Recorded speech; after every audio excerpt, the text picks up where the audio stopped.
Welcome to Opt In with April Jasper. Relevant conversations about topics important to eye care providers today.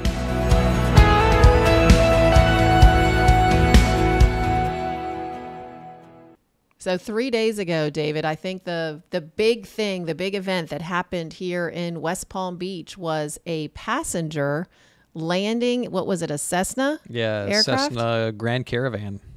At our airport. Airplane right here at the airport, yeah. So what in the world was that about? Do you Yeah, remember any of the details? I think the pilot went incoherent. A medical emergency. Medical emergency is all that they really said. I mean, they didn't say too much about it, but yeah, this passenger stepped in, got up in the cockpit, I guess, and landed the plane. He called air traffic control, right? Yeah, the tower talked him down, talked him through it, and Can you they made imagine? it. That'd be pretty amazing. I mean, you've taken a couple of flight lessons. Yes, more I've than got a couple. I've got a few hours, and that would be You for might never having flown a plane ever. That's pretty amazing. So It's impressive. I heard an interview. So, and all of you listening, you've got to listen to the story. It was pretty cool. But I heard him interviewed, and somebody asked him, "Now, do you want to get your pilot's license?" Oh, and they he actually said, asked. See, I didn't hear that. Yeah, and he said, "HE double hockey sticks, no." Oh, well. Let's think about how that brings us back to today. So in our part one, we're at part two, right? Yep, of, living your life in Crescendo, right? Yes. So where did we leave off? Well, you had just finished talking about getting through meningitis in 2004. This was Yeah. kind of the main reason behind living your life in Crescendo and just treating people the way you want to be treated. Yeah. And treating people the best possible way, not just the way you want to be treated, Right. but just treating everybody the way you can't do anything wrong. You have to do it. It's all right, no matter what happens. And you know what's interesting is when you reach a moment like that. So for this gentleman that landed that aircraft, I guarantee you there's thoughts that went through his head. And maybe that was a life-changing moment for him. Who knows what he does different in his life as a result of that moment. Right. But I can tell you, for me, meningitis was one of those moments. But what happens many times is you have that moment. It's life-changing. You're going to make this not really a complete change, but sort of. I was never really aware of the fact that I could take good care of a patient and not have a good impact on them and not bring value to them. So Right. what happens, I think, is that you get on this new path. This is your goal. And it seems like so many times there are new roadblocks that come up that try to stop you along your way. Yep. And so what else happened in 2004 that I might be able to describe, or you, as a roadblock? Well, I guess we had a couple of hurricanes that year, back-to-back hurricanes. Yeah. What was that, September or October that year? It was late in the hurricane season. We had two hurricanes back-to-back. The first one shut the office down for, I think, almost 2 weeks, no power. Yeah. And then the second one, the same thing. We didn't have any damage. Thankfully. Yeah, but it was just Financial damage. financial damage was incredible. The SBA jumped in and helped a lot of people out that year. Right. And it's a scary, good thing. But it's scary. Just the anticipation and not knowing what's Right. going to happen. Right. That's part of it. And then living the life of 2 weeks of no power is Right. certainly no fun. Yeah. Kids are tiny, so they're running around. I remember when nightfall hit, you learn really quick. We weren't much for camping, but we quickly learned how to camp. Well, we camped as kids, but that But- was 35, Yeah, true. 40 years Without ago. children and in a Without, tent. yeah. But And- now we learned suddenly. and to in the pick up- woods. Right. We learned to pick up the toys because Well, what was happening is nightfall would come and we had not prepared for dark.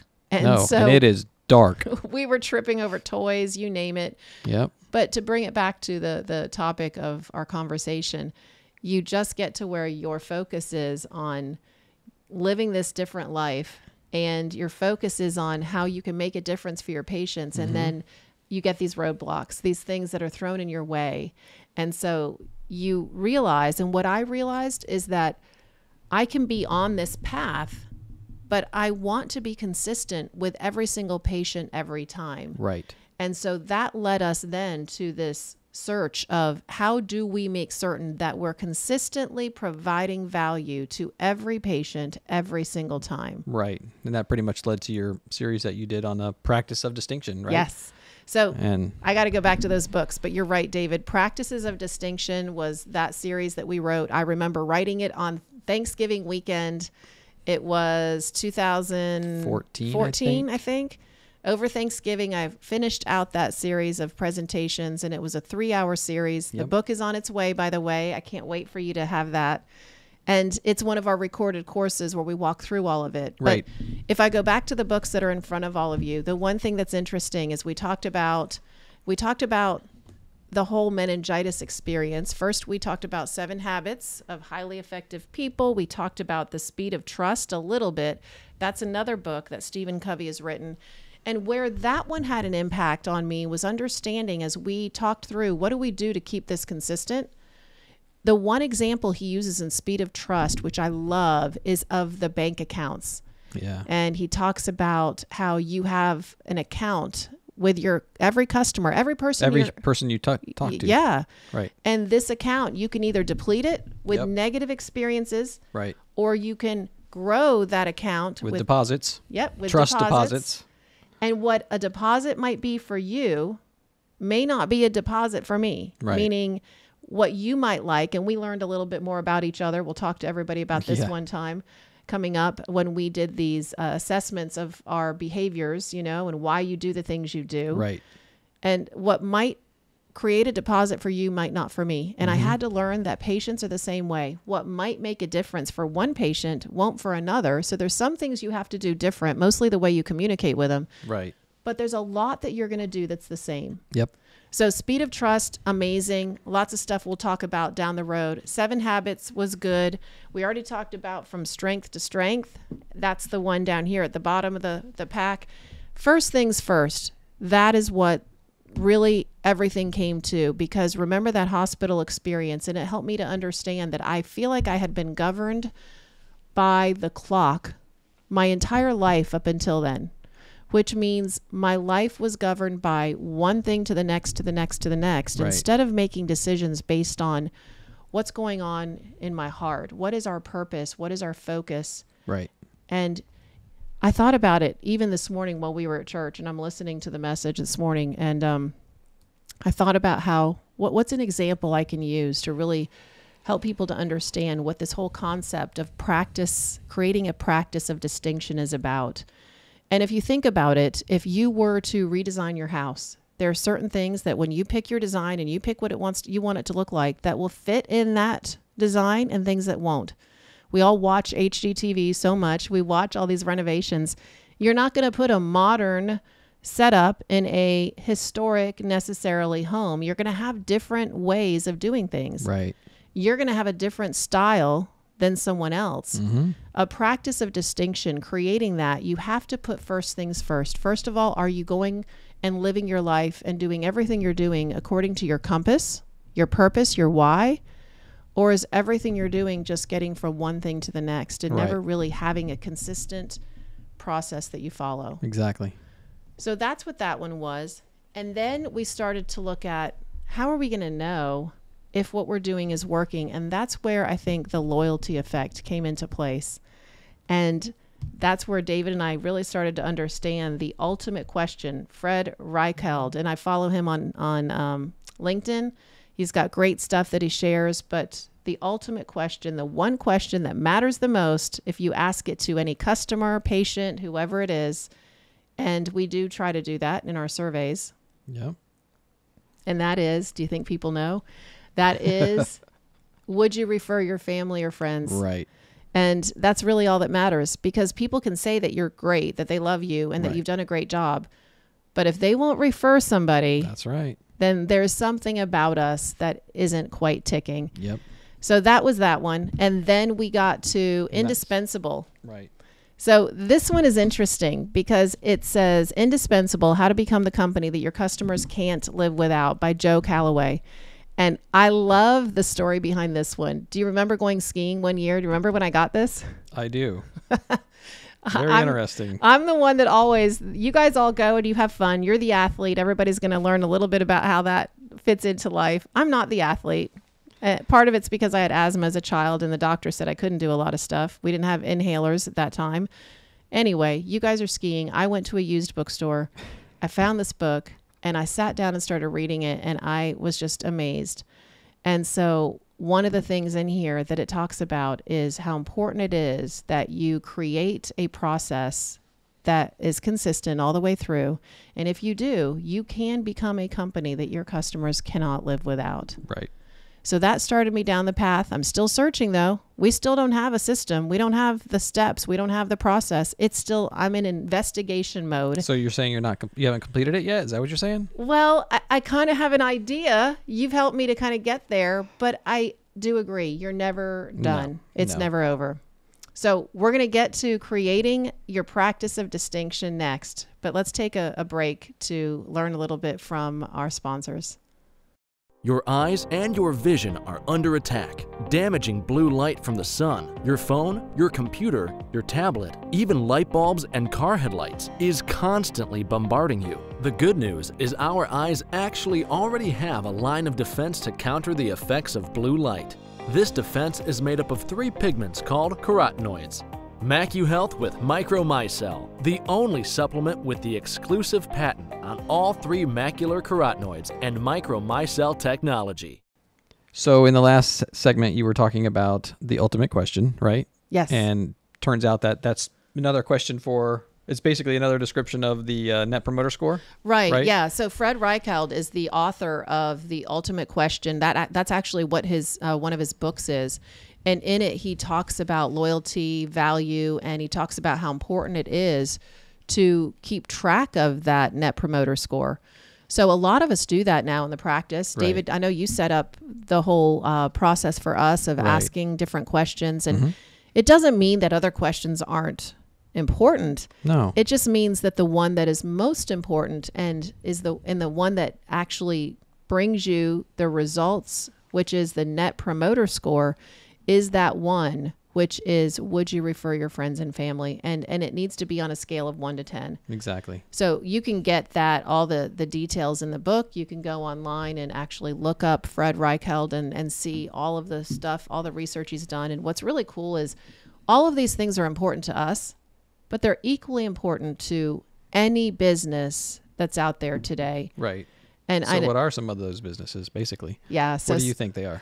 You know, I think that some of the they're everywhere. So what's really cool is they're everywhere. There's a lot of businesses out there that are really showing us how we can do it better.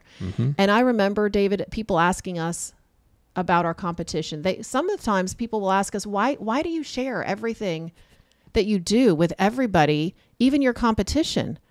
And my answer always was, my competition isn't the person down the street. My competition isn't another eye care provider. My competition is me. And what I mean by that is that if we don't do it well, we're going to lose our patients. Absolutely. If you're doing a fabulous job, Yep. and if your patients can't live without you, then I don't really care what someone else is doing. And I want to help them do better because there's enough patients for all of us. Oh, absolutely. And so as you think about this whole process and how important it is, and you asked me about other businesses, I think the one that's written about a lot is Starbucks. We've got a lot of really cool coffee shops here in town that are incredible. And the ones you walk in and you want to be in. You've got stores that stand out. I think the challenges, a lot of them start out as awesome, but don't maintain their awesomeness. Well, it is kind of funny because you'll have a store, we won't mention names, right? But they'll have a product that everybody has to have. But if you go in to try and get service or something like that, or you have a problem with the product, that's a completely different game sometimes. Yep. And it can completely shut down that entire Net Promoter Score. You can have the best product in the world, but if you're not servicing it properly, you're not treating the customers, you're not getting them in and out fast, and you can't make an appointment, you got to do it online. It's just, there's so much stuff that goes into that. I think Chick-fil-A, we have Publix supermarkets here. I shop there. I don't go anywhere else. And so, there's several, I think, that we could mention. And what I always tell people to do is think of what we're describing. Think of someone that you could not live without, or you'd be physically ill. You'd almost be physically ill if that business went out of business. And there have been times, there's people that I can tell you, our IT company, we're going to have our IT team on the show at some point. Yep. But I can tell you there was a day when I thought we might lose him and his team, and I was upset. Were you? A little bit. Yeah. I think we were upset enough to make sure we didn't lose him. To make sure we didn't lose him. And But that's the example. Yeah. I mean, there are all kinds of examples like that. And I think it's incredible to know that in the world we live in, we can be a practice of distinction. We can be a business of distinction. So you asked me about a book. So we have another book that I haven't shown anybody yet today. And that is Create Distinction: What to Do When Great Isn't Good Enough to Grow Your Business. And that one's written by Scott McKain. And this is the one that really put me on track with the concept and the word distinction. And so there's pretty much everything we do. Our website, a lot of the things that we've created are all about getting to that point of having a business of distinction. And it's not just for eye care, but because that's the business we're in, that's where we put a lot of our energy and focus.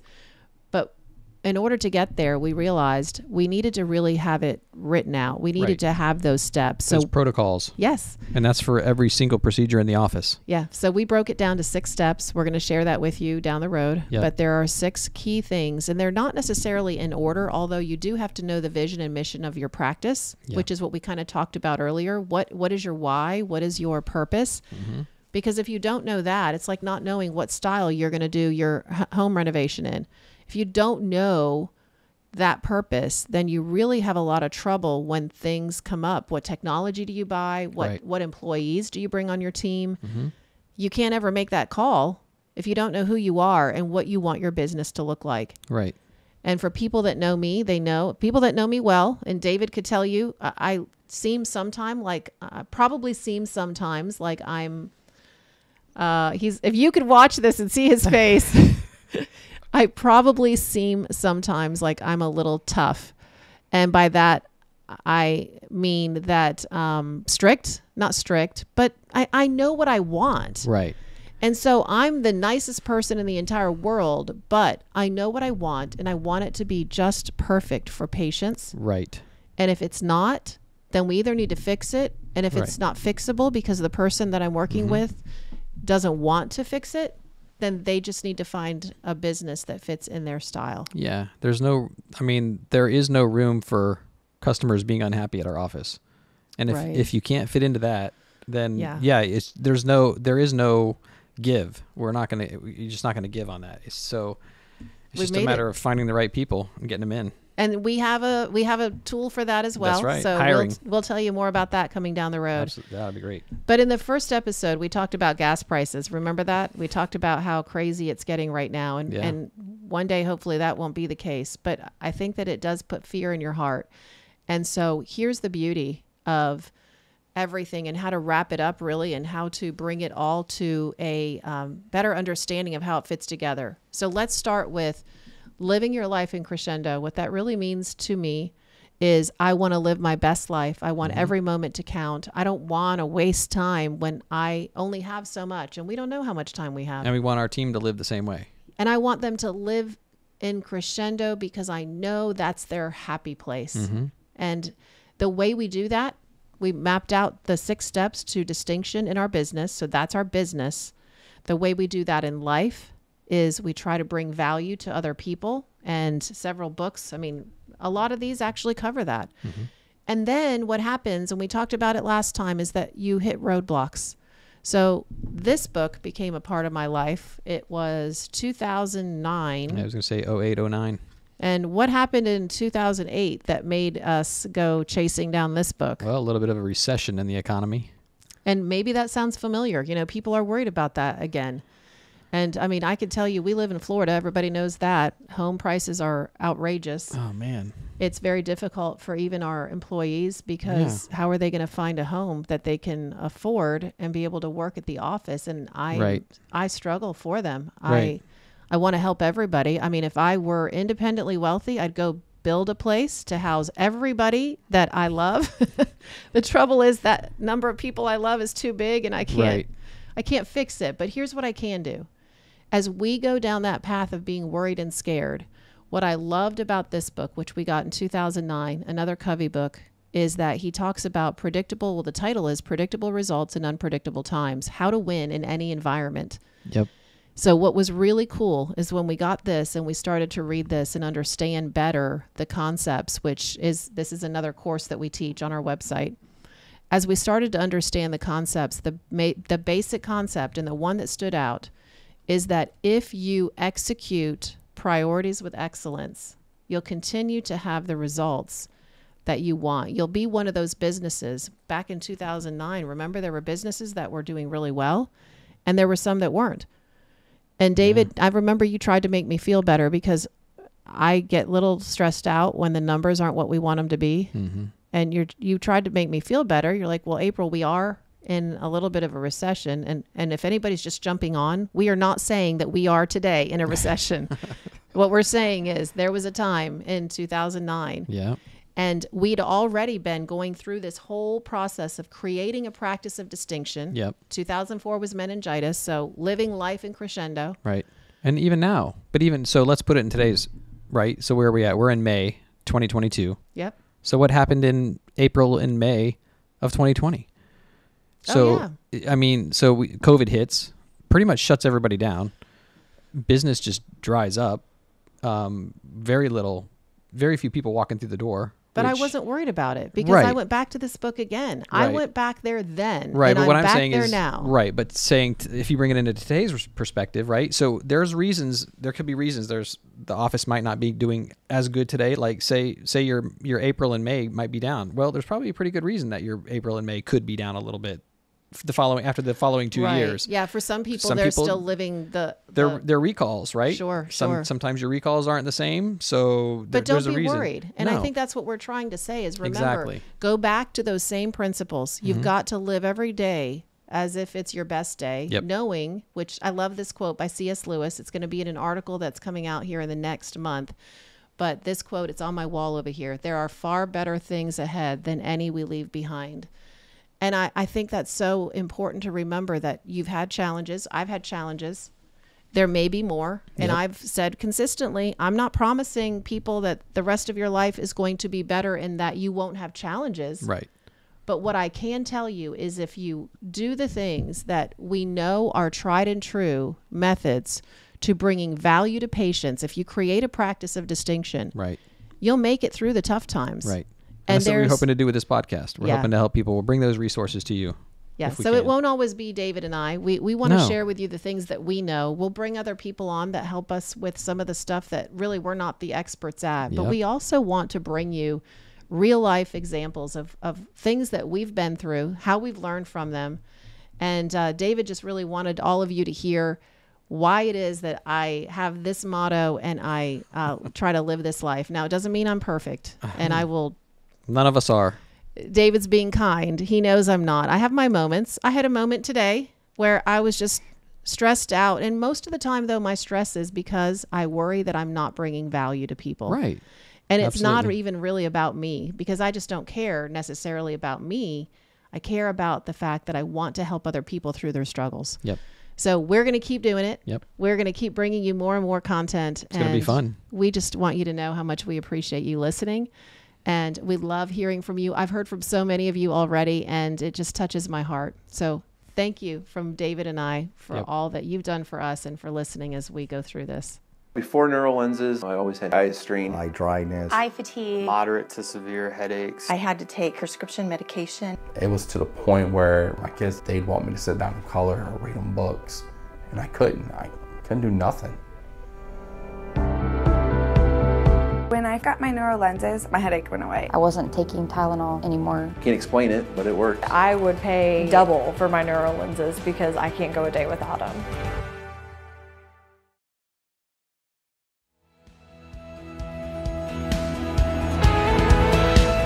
Thanks for joining us on this episode of Opt In with Dr. April Jasper.